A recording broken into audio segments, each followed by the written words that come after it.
Welcome to another outstanding episode of Thou Shalt Not Suffer, the Witchcraft podcast. I'm Josh Hutchinson. And I'm Sarah Jack. Today's guest has recently appeared in the New York Times, Associated Press, and basically all the things. We'll be talking to Representative Jane Garibay of Connecticut's 60th District, representing Windsor and Windsor Locks in the Connecticut General Assembly. We'll be discussing a resolution to exonerate those accused of witchcraft in Connecticut, House Joint Resolution number 34, resolution concerning certain witchcraft convictions in Colonial Connecticut. We've really enjoyed working with Representative Jane Garibay, and we're really anticipating making this episode, and it was great. We had a wonderful chat with her, including how she became involved in exoneration legislation, where she learned about the need for exoneration, and what she's learned about the Connecticut witch trials. She is a major part of how the Connecticut Witch Trial Exoneration Project came together. And this personal and engaging conversation tells the story of how she got involved in the exoneration, why she supports it. We talk about what's next for the resolution, and you can learn about how you can help. And we also talk about what comes after the exoneration, some plans for memorializing the victims of the Connecticut witch trials. It's my pleasure to introduce State Representative Jane Garibay, who was recently reelected to the 60th District, representing Windsor and Windsor Locks. She's a lifelong resident of Windsor, serving as the Executive Director of the Windsor Chamber of Commerce from 1999 to 2018. She worked for the town of Windsor in the Recreation Department and is now Executive Director of the First Town Downtown in Windsor. Jane has been an active volunteer for most of her life.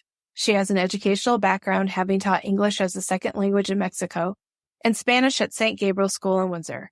She is the president and founder of the Windsor Education Foundation and served as the president of the Windsor School Board.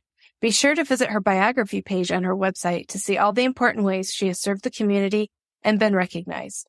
This web link will be in the show description. I represent the 60th District, which is Windsor and Windsor Locks. We have Alice Young, who was a Windsor resident when she was accused, convicted, and executed for witchcraft. She was first. So we do have that long history in Windsor. And how did you get involved in witch trial exoneration legislation? We did do the exoneration here in Windsor for our two that were convicted. And there was a resolution, and I know that very well and her connection. And I read parts of her book, but it was mostly just more, probably started about a year ago, people reaching out to me and me becoming more aware and understanding the generation down and what it meant to their family members and learning more about what really happened way back then. And I think at the time, it was actually, Windsor was called Dorchester at the beginning, and it was like 20-something towns were part of this Dorchester part of Windsor, and then things have changed. And I think that's why there's a lot of mix there. Why do you support exoneration? It hit me one day that there is a parallel to what happened in the 1600s with the witchcraft to what is being challenged today in women's rights. I think it's just being aware. I started to think about, what if you are a little bit different? What if you don't dress the norm? What if you're a strong woman and you're determined to know what you want, or just different things? And I saw that parallel. And as I learned about how their families have suffered through the generation, it just became very important to me. It's a small thing to do that can make a lot of people feel better and happier. So it seems simple. Simple, but so powerful. And I know so many of us are appreciative and excited. And those reasons that you mentioned, the parallels it's so great because it'll keep some of those conversations going in a positive direction. Are there any other modern issues that relate to it for you? So I think we're always in flux in the way that people are treated. We gain ground in some areas, and then some years later, then we're backtracking again with others. And it's really about the United States has always been about it. Supposedly is live and let live. Respect. If I'm not hurting anyone, I should be able to live the way that I want to live, whichever way that may be. And I believe each of us either has a religion. There's many different religions. In my own mind, it's always the same God. It's just different ways of getting there in some way, shape, or form. And we have to respect each other and not impose what my personal experience is, that we have to respect each other. So I think bringing the past and trying to make it, we can't change what happened, but we can make it right in the books. That goes a big way about saying today, if you're a single woman, you choose not to get married, or maybe you like to wear a flannel shirt and jeans, whatever that is to someone else, that we have to respect people because we could fall back into some old pattern. The exoneration is about making a statement. What does it take to get a bill passed? A lot. It really does, because that's why you build relationships in the House. To me, most politicians, legislators, senators are very hard workers and well-meaning. And you have to build those relationships because you need it to pass in the House, you need to pass in the Senate, and then you need the governor to sign it. So all three branches have to be working together. I had a bill last year that made it through the House that died in the Senate. It's hard, and you have to be on top of it. As you know, for 9 months, we've been doing a lot of work and getting the bill, working on people, and we've gotten tons of support, like with Senator Anwar coming on board and feeling passionate about this topic too. So it takes a lot of connecting. It takes talking to people. It takes emailing. So our first step will be is to have judiciary have a hearing. That's our biggest hope. Get the hearing. Once we have the hearing, it's having people testify or show up in a larger group, even if everyone doesn't speak, to show we support this. It takes everyone reaching out to their legislators within the state and saying, I want you to pass this bill. This is important to me. So as we've been working on that for 9 months now, and I think we're in a good place right now. I am hoping judiciary will give us a hearing, which will be a major step, because over 5,000 bills are proposed. 5,000. Maybe 200 to 500 will be passed. And a lot of them are good bills. There's some, depending on your opinion, you might not think they're so important. Just some might not think this one's important, but it's important to someone, and it takes fighting for your bill. It's great because now you have someone both in the House and the Senate that feel passionate about it. So it gives us strength. Sometimes things happen for a reason. Absolutely.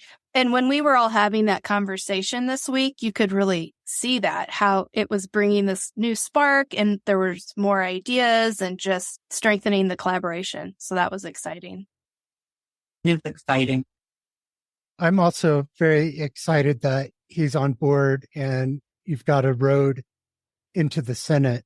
Seems more likely that they'll get on board. We saw that they posted on their social medias about this last week, and that was a great step forward. Absolutely. The House is a little bit easier, I feel, because we're 151. There's 98 on my Dem team. So you can lose a few and still have the majority vote. In the Senate, even though the Dems have the majority or like that, although in something like this, I think it's bipartisan. I don't think it's going to be a partisan vote. But there you can't lose as many votes. There's fewer people.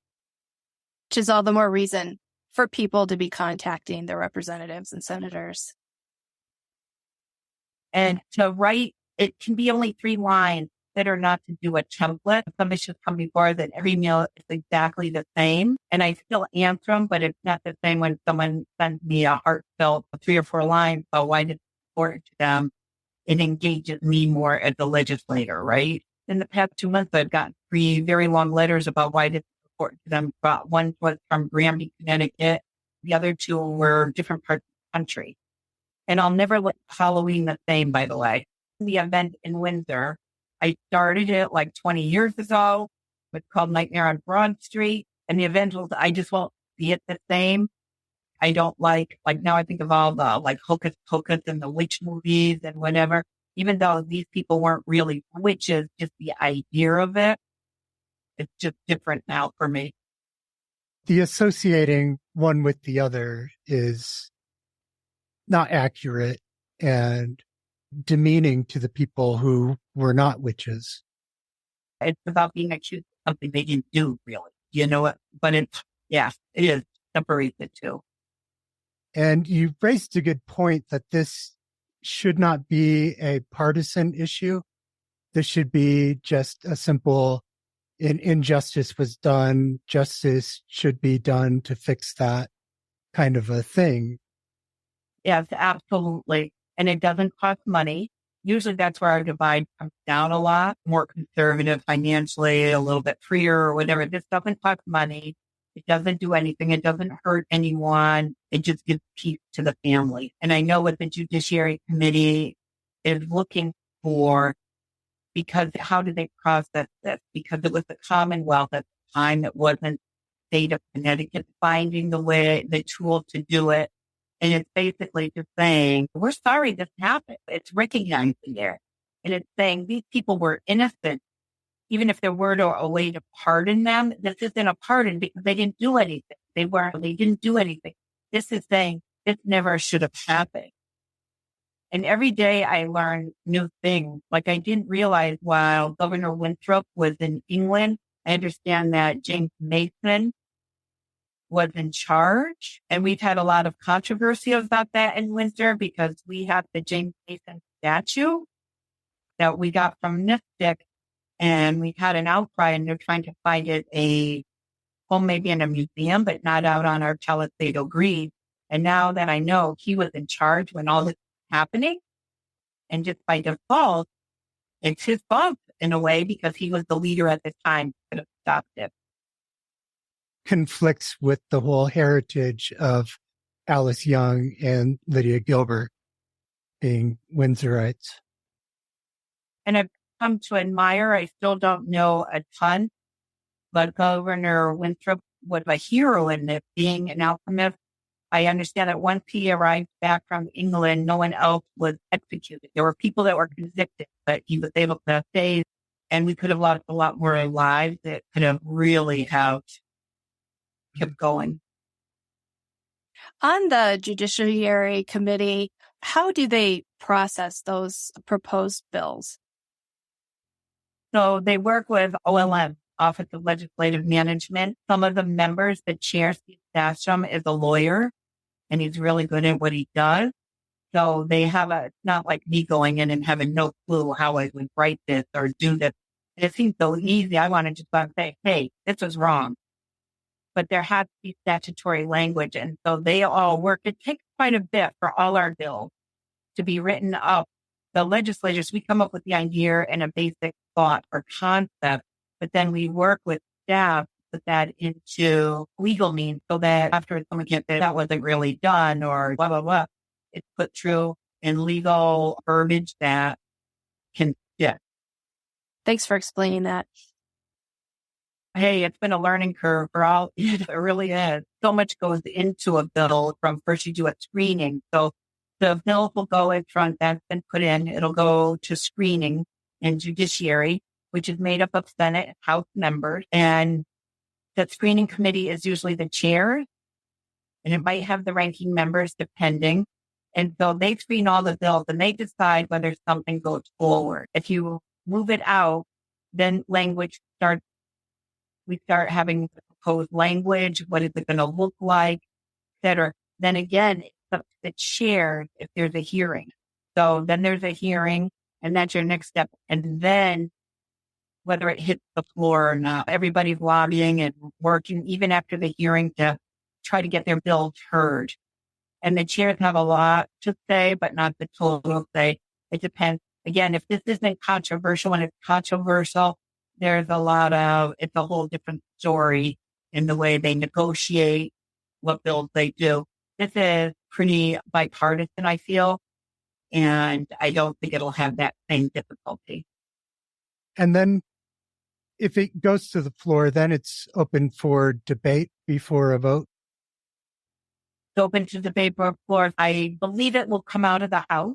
I think it will be Representative Stafford, who does have a woman that was executed in Stamford, his town. And he's pretty passionate and sent that books and different things. So he's really been reading up on it and everything. And he is a great person to take it to the floor. So then if we have, which I expect, a positive vote, then it gets sent over to the Senate.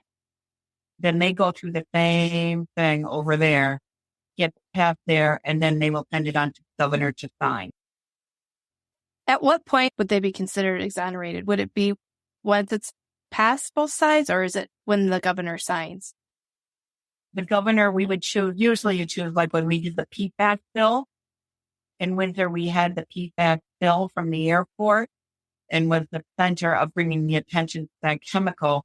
And the governor came to Windsor by the Farmington River and signed the bill there. They'll choose the place for a bill signing, whether it's State House, where people were executed, or maybe it's in Stamford.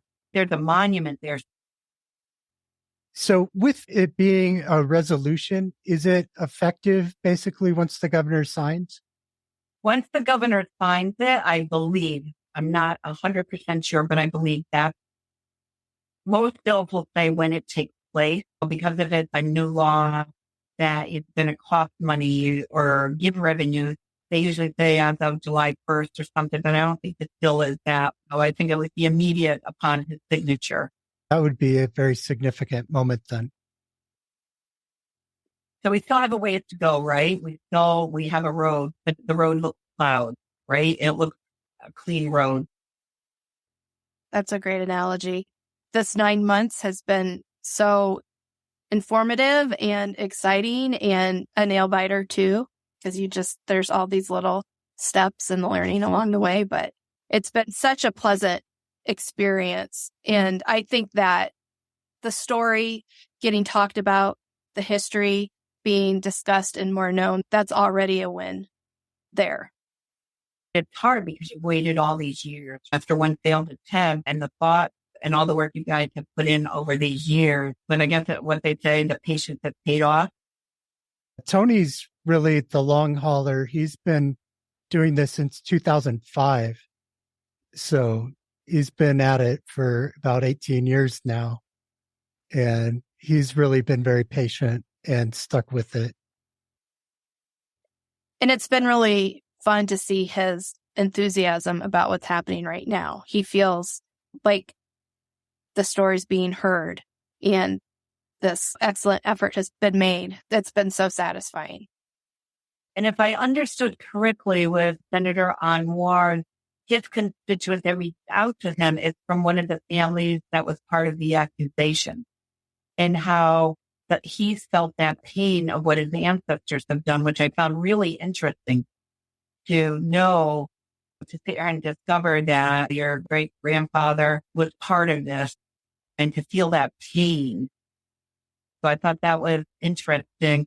So not only does the exoneration help those that were executed, I know if it were me, I would feel like awful that my family was involved in something. So it'll find peace for everyone. That's a very good, important side of the story to be told, how it affects the descendants on the other side. I have ancestors on both sides of Salem witch trials, ancestors who were accusers and ancestors who were victims and jury members and everybody else related to quite a few people involved, and in very different ways. So I try to get some perspective on what each of them was thinking at the time and what they were feeling. And the fear of witchcraft was so real to them at the time. It was the way that we feel about potential for violence. It was very real, but it's challenging to deal with as a descendant, to think about, my ancestor, I have one that accused another ancestor of mine. And I'm related to both of them. I know that what was done was wrong, and I do feel bad about that. But at the same time, that was generations ago. So I don't think that anybody living today should feel the blame or shame for that. But doesn't it make you feel better that you've been part of making this happen? Oh, yes. And there's parallel too. Look how fearful we are of certain nationalities, ethnic backgrounds, or how fearful we are of someone different.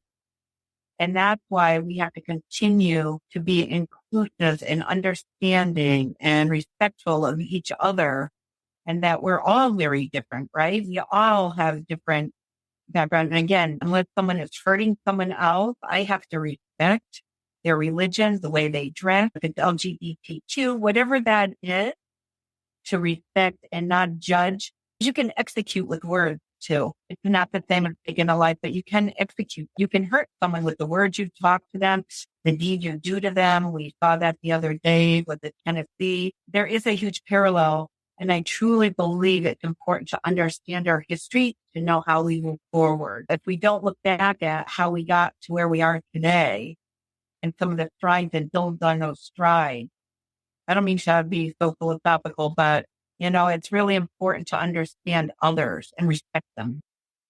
And understanding as much of the full history that we can is key to that, not just these selections. And if somebody who feels bad about what their ancestors have done is willing to bring something to light to correct a wrong, it's a signal to the rest of us that we can make brave steps like that to get a good look at the stories. And one of the things that I think about sometimes, these panics came out of here you had neighbors and community members suffering for different reasons, and they weren't able to come together to rise through them without blaming each other. And I think our fears today can cause the same thing. If we were afraid of our neighbor who is different or our coworker who is different, that could stop something really important from happening. So we need to get to know people and learn about them and diffuse those fears. And one of the hardest things I think is for all of us, even for myself, is standing up for something you believe in or against something that you think is wrong. It's not an easy thing to do. We all want to be part of the group. We all, we're human and we build community. And even today, you see it in just everyday life sometimes, the bully on the playground or adult. And it's standing up to that type of behavior. And again, I believe in a kind way, right? Because if you take the other way, then you're being just bad. And then there is generational trauma, which a lot of people laugh at when I use that word. I'm lucky because I have a daughter who works in that type of psychology and is with students, etc. But it reminds me, my great grandfather was a harness maker, and he was at the table with his 6 kids, and he was drunk at dinner time, and he was playing Russian roulette with his pistol. He ended up shooting himself and dying in front of his children. And it's just weird. We didn't talk about it a lot, but my grandfather never drank. You never saw him with a drink. My mother never drank. We didn't talk about it. We didn't know why. And I rarely do. I have on the holiday or whatever. So that has followed my family without talking about it. I'm not saying it's in the genes or not in the genes, but just knowing that history and that example of behavior. So that has gone down through the generations with those that are descendants of those that were executed, right? And whether it's through lore or the storytelling through the family, the storytelling is history, right? It's what happened. And to live just with that awfulness about people need to stop and think, especially the couple or the husband and wife. And if there were children, they were given to neighboring farm. If it was just the woman, he was left without a person to take care of the kid. Just a woman who had material things. They wanted it. So a lot of times they were accused of witchcraft so that she didn't have those things. So they were stripped of everything. They were stripped of their property, their dignity. The whole family just suffered. There goes the husband of so-and-so and the children. It left a mark forever. Alice Young's daughter, Alice Young Beeman, was accused of witchcraft. She moved away to Springfield, Massachusetts, and it followed her. Somebody slandered her son, saying that he and his mother were witches. And they had to file a suit against that for defamation because it just followed for 3 generations. And Sarah has an ancestor, Winifred Benham Sr., who was accused along with her daughter. And her mother, Mary Hale, had been accused before her. So that was another case of 3 generations it followed. Yeah, it's crazy, isn't it? It's just like unthinkable. You think of their lives. And at the same time, the people that were accusing really believed what they were thinking. I think some was planned out. Some took advantage of using it to get what they wanted. But a lot of them, they really truly believed that they caused plague. And it was easy to get them riled up. And I see that in today's world, that sometimes you have someone that gets people riled up and they believe something that they want them to believe, and it's not really true. And I'm not talking about the large politics, just around town or whatever. Those things happen. On the topic of generational trauma, there's also the experience that descendants have when they learn of their ancestors' stories and all of, the feelings you have to sort through because just knowing that your innocent ancestor suffered that way. I know. I try not to think about it because it keeps you up at night. If you think about how just the whole thing, it was awful. And for their family members to be watching that, it's incomprehensible. I did watch in Scotland, the prime minister that gave the great speech, and they exonerated over 2,000. I was like shocked. But I guess Europe was a lot worse before it made it here. And here somehow it got stopped before it turned into the same situation, right? With so many. We were fortunate that we had strong ties with England where things were a little calmer. Scotland was, I think, by population per capita, they had one of the highest rates of executions of witches. And it was grisly. Now, did this happen to all countries through Europe? Houston, did it happen in Spain, for example? Yes, it definitely happened in Spain. Last year, Catalonia actually pardoned something around 700 individuals who were persecuted there. And that's just one Spanish state. It happened in most of their states. And France was big. Italy had some. Germany, it was terrible. Germany was like Scotland. They had about 25,000 executions in the Holy Roman Empire. Half of all of the executions happened in Germany. I wish common sense had set in, though, to understand if they really there had been something in witchcraft or whatever, they would have probably been able to zap them or do something to save themselves. So it wouldn't have gotten that far. My husband's family is from Spain and Mexico. And I know in our next trip, we're going to look into the subject of the witchcraft and what happened there. And his family was from the north, San Sebastian, and now they're in Madrid, and he has family in Mexico too. Yeah, I have a lot of family from Germany and Scotland, and it got pretty bad in Scandinavia too. And I have Scandinavian ancestors. I might find more ancestors that were involved as I do my research. What kind of education needs to happen around the witch trials? So we touched on it a little bit the other night when we all met. I just want things to be tastefully done, but it have to be tastefully. In my mind, I can see in Connecticut a trail, but it's to honor and visit, not to capitalize on, not to make money on. It's to bring awareness and education. And like Stanford already has a beautiful monument. So doing something like that in each town and being part of tourism to educate, not tourism to make money, if that makes sense. Sensationalize. I don't want to sensationalize it. I know there's a fear of becoming another witch city, and we don't want to see that happen. No, I agree. I just remember going to Salem and the little plays and the different things. And part of it was educational, but part of it was a little bit more sensationalism. Like you didn't know how much was theater and how much was real fact. So I would think that whatever Connecticut did, or your group, which would probably be a big part of it, I'll compare it to a wine trail. You go to each one, you learn about the wine, you taste it, and you do, but you don't get into sensationalism. Do you know what I mean? So this would be going each site and learning and doing that. It would be so purposeful, meaningful, and it'd be the opposite of that generational trauma ripple. It would be a ripple of understanding that would start spreading through the community and to those who are coming to look. So I love the idea. One of the things that I thought about as a descendant, not in the area, way back 9 months ago or even further back, what would I want?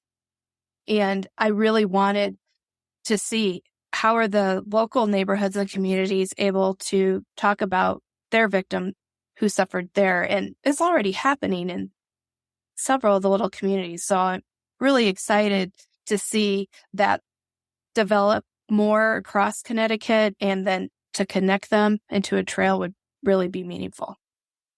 I know we have in our town hall, and when I was growing up, I didn't know who she was, but we have an Alice Young conference room. It has her name outside it.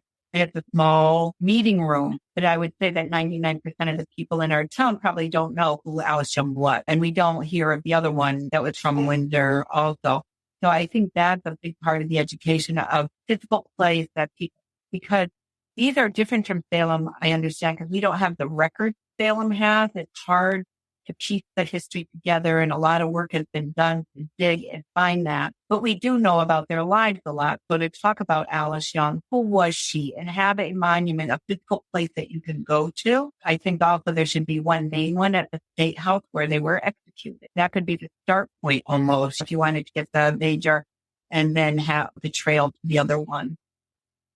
And we can move it into the bike trail realm too, seriously. That would be so amazing to see. Just ride from town to town and learn and pay your respects. So in Spain, I went on the Camino de Santiago, which is from Paris over the French Alps. But there's the Camino from Portugal, the Spanish way and the French way. We only did 150 miles on bike. But that's what I think, because you have some pathways, but then you come out into little towns and you're on the roads. Everyone's very respectful because they're used to it and they're marked, and you follow that way. And then you get into the woods, and then you're back into a town or a city. And so to match it with something like that, I think would be incredible. I would love to do it that way myself. I'd like to do that. I'd like to ride a bike and hike, and that would be so fun. But so educational, and it's a way that you can honor them and pay your respects, because we don't know where any of them are buried. So there's no place right now that descendants can go other than Goody Knapp has that plaque, and Alice Young and I think Mary Sanford have bricks in plazas. We need something more, because that's what memorials are.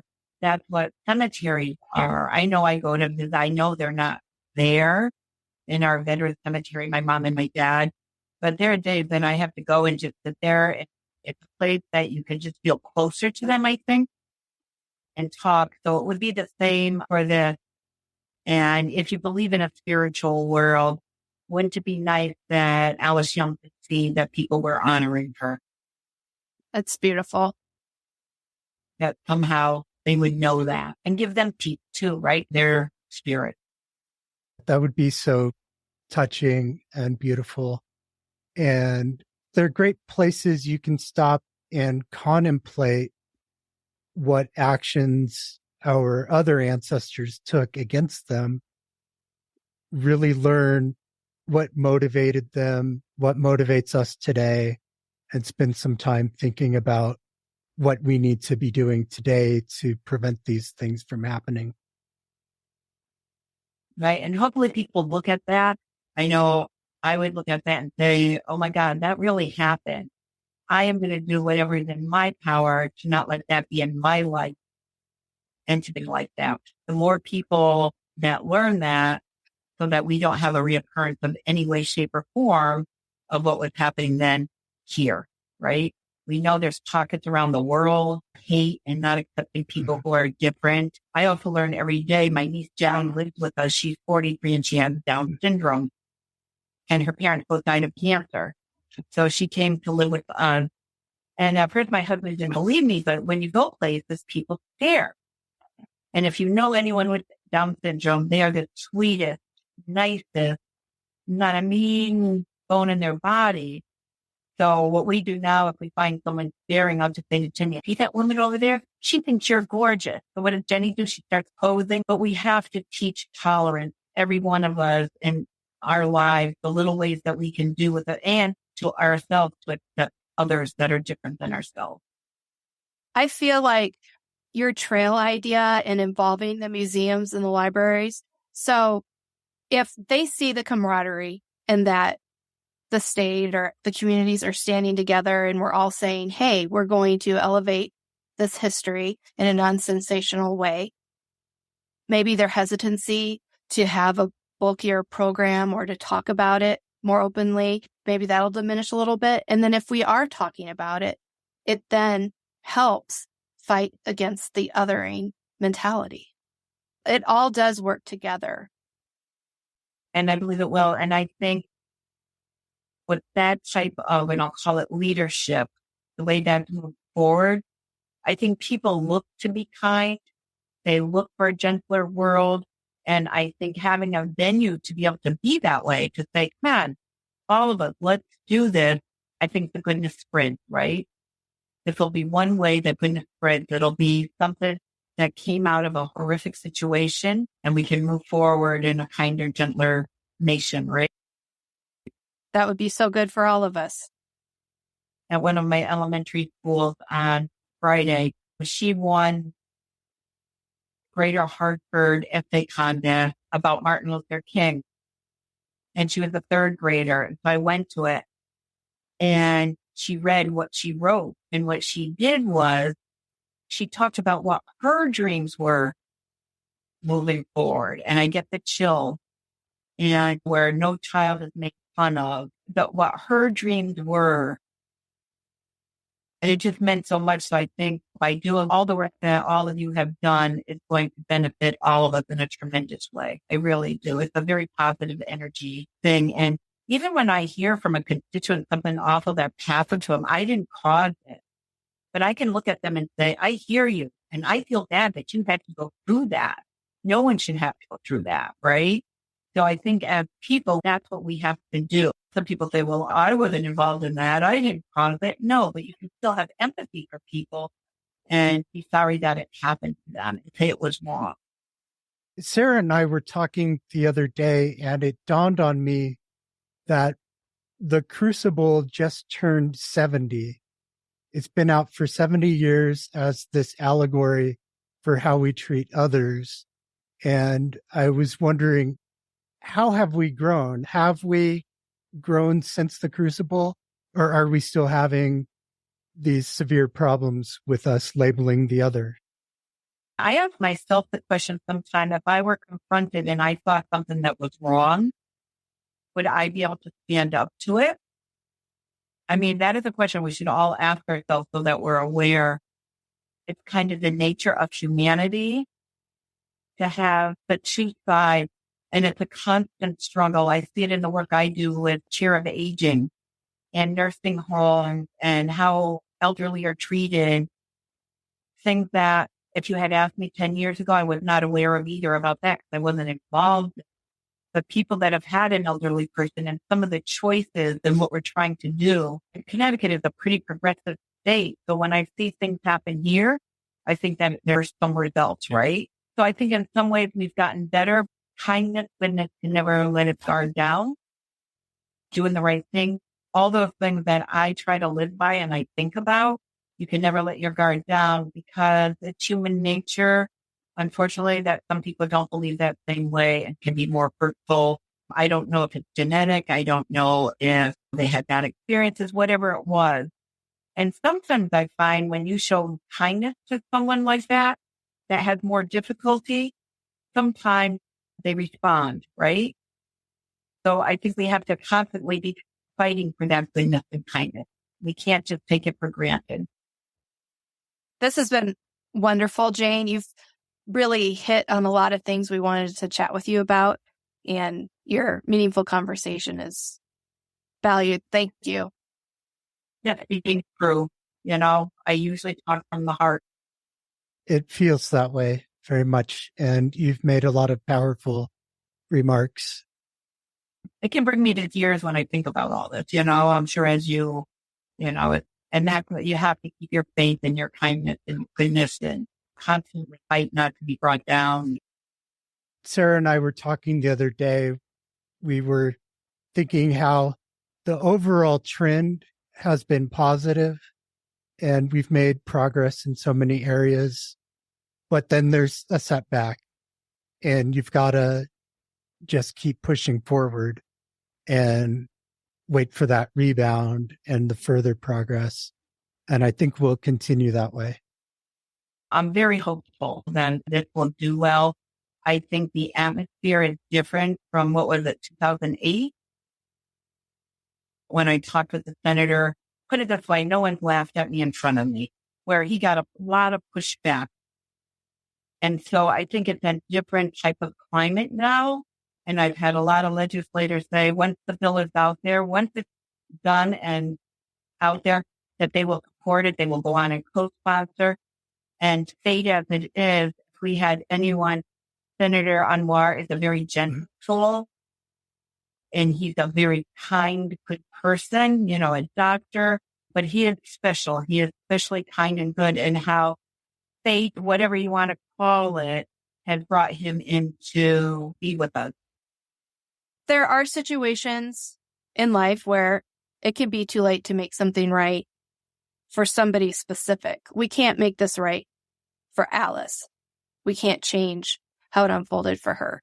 But especially when you have people saying, hey, I want this made right, and there is an avenue to find a way to make things right, that we should all answer, yes, let's do it. Because then that goodness and the kindness and the diminishing the fear of others can be worked on. And I feel that in my town a lot. We were the first town to declare racism a health emergency. Lots of different things, people thinking of all people, a core group that is very thoughtful. And part of it is we're such a diverse community here. And I'm talking older, young, by age, by sex, by nationality, race. A lot of times that brings out a lot of good. When people do push back on the bill, what are some of the reasons they're giving? I think people's initial reaction, some people, but it's been few. It really has not been like it was in 2008. They kind of see it as frivolous. I have another bill that my rescue dog, and in talking to our animal caucus, that I put through a bill to name the rescue animal the state animal. And people are just like, are you kidding? They couldn't see the bigger picture of talking about rescue animals. We had 28 guinea pigs dropped off at our dog pound in the middle of winter in a cave. So it just brings awareness to it. So I think most people are like, what's important to me may not be important to you, but I can support what you want to do, even though it doesn't really affect me. And you can support we each come from a different place. And I think that's the response I've had from Representative Staffstrom, from leadership, and from most people are, I want to sign on to that. Especially when you make the comparison today with what's right and understanding it. And I can go into another whole couple hours about that, but we won't tonight. another day, another conversation. That brings up another question. How significant is it that this resolution was brought forth by a woman? I don't know. I don't think I thought about that. I mean, I didn't think of me as a woman being the one to do it. I did it because I thought it was the right thing to do. I had the connection with Beth and Mary. I think she's the one that reached out, and she reached out to a lot of people, but I was the one that answered the call.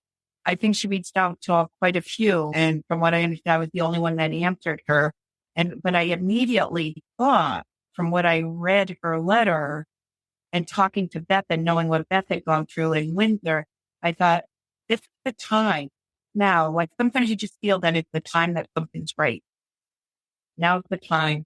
20 years from now, it might not be. And maybe it wasn't ready 20 years ago. People weren't ready for it. But I believe now is the time. And I've had a lot of support from fellow legislators.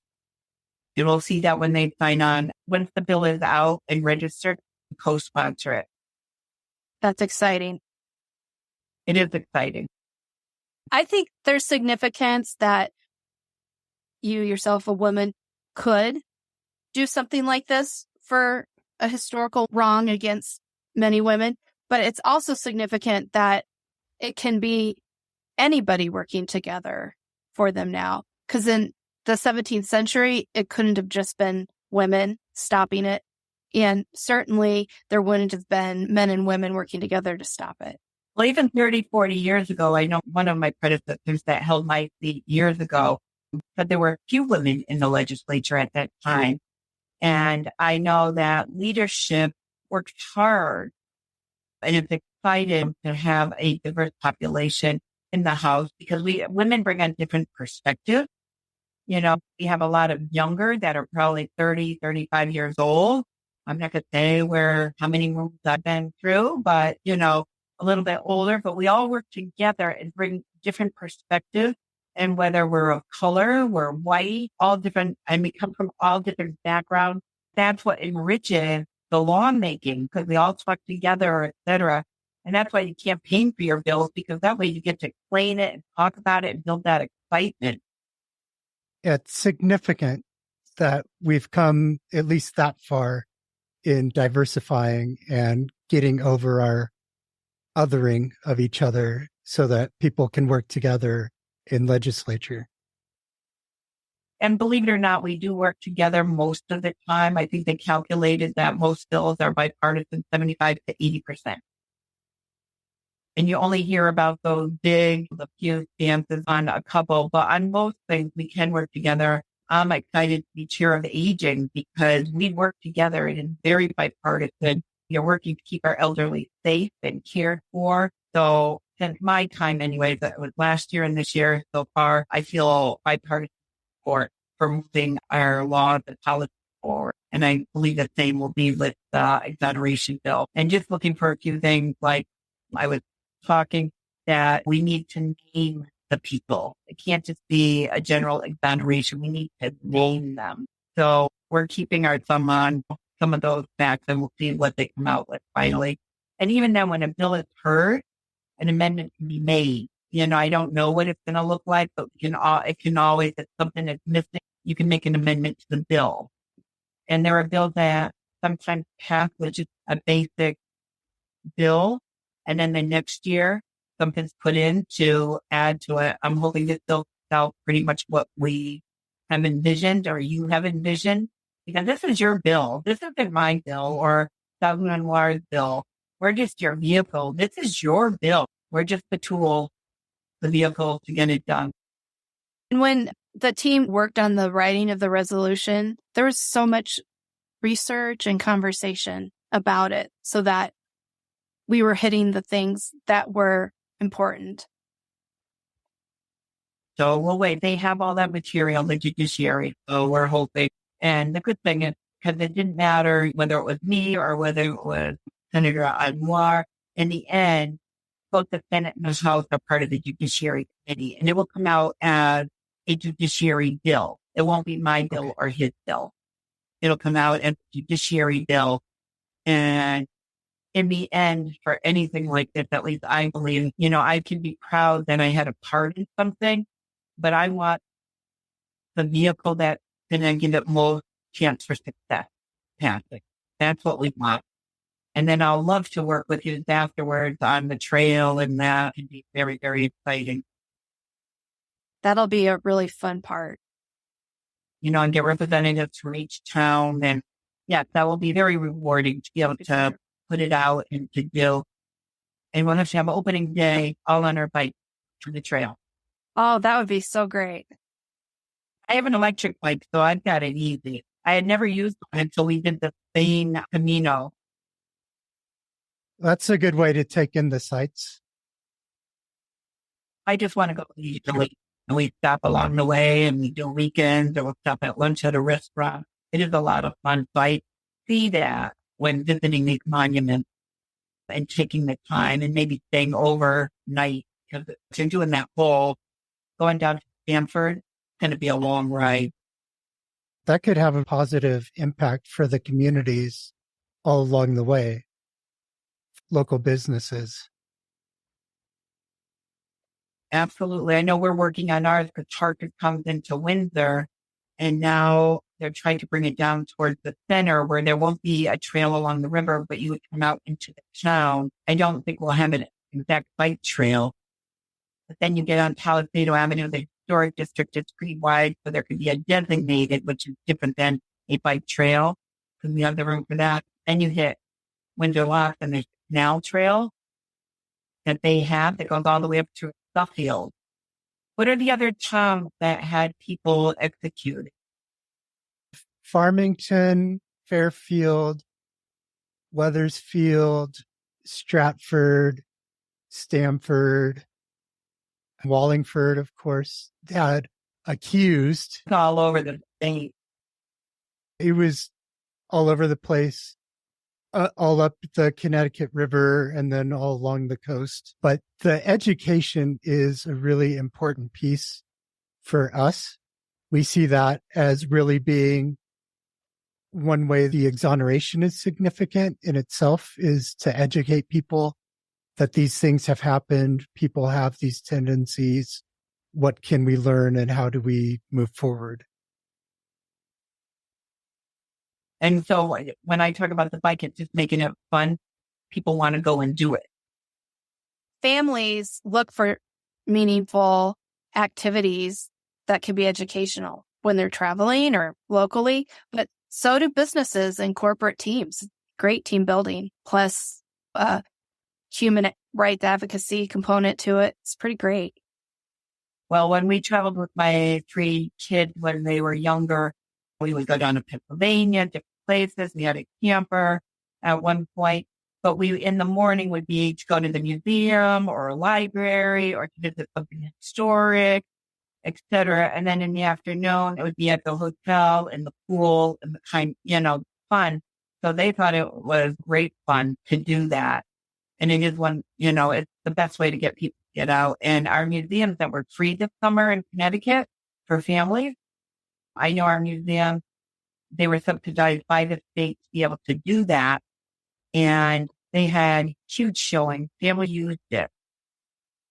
So it was great because Connecticut tends to have very expensive fees to get into places. It's not like Europe where, it's a couple bucks and you're in. Here it's $25 for an aquarium, or it's very expensive. Even if people go out for the recreation and the health parts of it, that's a win. And if they get educated by accident, they're still getting educated by stopping to take a break at the plaque. They see and read about what's happened and they'll learn. The one in Spain, which I just love, and I have the sign downstairs, it's conch shell is the emblem. So that's where you see on posts that direct you with the little yellow arrow, which way you have to go, etc. And there's a passport. So as you're traveling, you get stamped. There's a bar made out of beer bottles, believe it or not. Everything is a beer bottle. And so you go in there and you check it out. Again, you're being educated on certain things, but it's all made fun.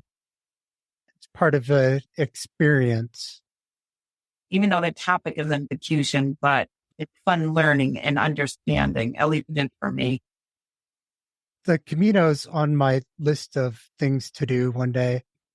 I hiked a portion of the Pacific Crest Trail one year, and that was the experience of a lifetime doing that. So, well, I'm looking for more once in a lifetime experiences. I went them, 4 or 5 times instead. Right. I want to do it again, the Camino. We want to make it 2 times in a lifetime and we've traveled we've been to China and India and, most European countries, just so many places, but the Camino was a special place. I can't explain it. And I had all my friends from Windsor, Pete Rock, and right from Windsor. So all along the Camino, I would leave their rock and take a picture and send it to them. Would say from Windsor, Connecticut. So those are the experiences that I really enjoy. I could talk about trails probably for days because it's such a powerful experience to do something like that. And you meet people from all walks of life. That is a good match for Exoneration Trail. It's such a beautiful idea. We want to see every one of the communities that was involved do something to honor their victims and have places where people can go and pay their respects and learn the facts. And that ties it all together so neatly. Jane, is there anything else that you would like to specifically say about this experience or what you're doing or just anything else? I think I'm fortunate to have become involved in this and meet all of you. It's very emotional and know what this means to people that in some way I can help to heal. This whole experience reminds me of kindness, hope, acceptance, and so many things that we get so busy in life. I mean, I always try to remember those things, but something like this just really is very powerful, right? And working together for a common goal to help lots of people, right? Just everyone that's been affected by this. So I feel very fortunate to be involved, to work on your bill. I don't want to forget that it is your bill. I am just the vehicle. Thank you so much for working with us. It's a real treat. And just watching you do your work, we know that you take this seriously and that you're very busy behind the scenes doing a lot for this. So we really appreciate that. Our work isn't finished. We're like in the last lap here, right? We just got to get to that finish line together. Yes, exactly. But we appreciate you continuing patiently, persistently, and just following through all the way to the end. Thank you for letting me be part of this. Absolutely. You've been the perfect representative to take this up. And now we have Senator Unwar, so, it all works out well. And we appreciate everything that Matthew has done. We know he's done a lot of work back there. Incredibly.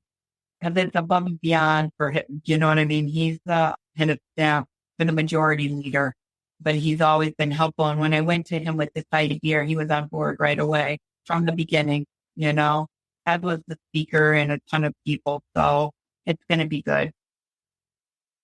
Thank you very much, Matthew Brockman and Jane Garibay and Saud Anwar. Just the flexibility to accommodate, to respond to questions, to inform us. When Josh and I talked about how to thank you, we had so many points, so many facets of it. We just appreciate all the details. So we're mutually appreciative. Thank you for taking the time out to speak with us today. I think this will be a very important to understand this issue. Thank you for having me. We're passionate about it, so it was really very easy. Your remarks were incredible. You're really very good at expressing your passion. Because of the passion, right? I think that's the easy part. When it's not, it's different. It wasn't forced. It was very real. Your passion is contagious. Seriously. And that's passion. It was just very easy to get involved with this and to see the need and the right of the issue. We want you to hear the proposed resolution. Resolved by this assembly. Whereas, the courts in the early colonies of Connecticut and New Haven indicted at least 34 women and men for the alleged crime of witchcraft and convicted 12 of them, executing 11, and it is now accepted by the historical profession and society as a whole that all the accused were innocent of such charges, and, whereas, legal procedures differed at the time and many practices of the court would no longer meet modern standards of proof, so that the miscarriage of justice was facilitated by such procedures.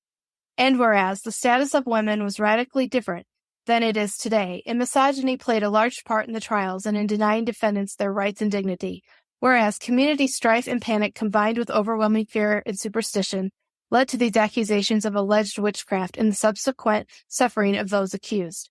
Now, therefore, be it resolved that all of the formerly convicted and executed are exonerated of all alleged crimes relating to the charges of witchcraft. The legislature proclaims the innocence of the following convicted and executed people: Alice Young in 1647, Mary Johnson in 1648, Joan Carrington in 1651, John Carrington in 1651, Goodwife Bassett in 1651, Goodwife Knapp in 1653, Lydia Gilbert in 1654, Mary Sanford in 1662, Nathaniel Greensmith in 1663, Rebecca Greensmith in 1663, and Mary Barnes in 1663, and one Elizabeth Seeger convicted and reprieved in 1665. Be it further resolved that those who are indicted, forced to flee, banished, or even acquitted continue to live with their reputations destroyed and their family names tarnished, will have their reputations restored and no longer have disgrace attached to their names, now being in good standing in Connecticut. The following indicted who were not convicted but still suffered greatly after indictments were Goodwife Bailey in 1655, Nicholas Bailey in 1655, Elizabeth Godman in 1655, Elizabeth Garlick in 1658, Unknown Person in Saybrook in 1659, Margaret Jennings, 1661, Nicholas Jennings in 1661, Judith Farlett, 1662, Andrew Sanford in 1662, William Ayres in 1662, Judith Ayres in 1662, James Wakely in 1662, Catherine Harrison in 1668 and 1669, William Graves in 1667, Elizabeth Clausen in 1692, Hugh Crocia in 1692, Mercy Disborough in 1692, Mary Harvey in 1692, Hannah Harvey in 1692, Mary Staples in 1692, Winifred Benham in 1697, and Winifred Benham Jr. in 1697. Be it further resolved that the state of Connecticut apologizes to the descendants of all those who are indicted, convicted, and executed, and for the harm done to the accused person's posterity to the present day, and acknowledges the trauma and shame that wrongfully continue to affect the families of the accused. Thank you, Sarah. You're welcome. Thank you for listening to Thou Shalt Not Suffer, the Witch Trial podcast. Join us as you always do next week. Subscribe wherever you get your podcasts. Visit thoushalltnotsuffer.com. And remember to tell your friends, family, acquaintances, and neighbors about Thou Shalt Not Suffer, the Witch Trial podcast. Join our efforts to end witch hunts. Visit endwitchhunts.org to learn more. Have a great today and a beautiful tomorrow.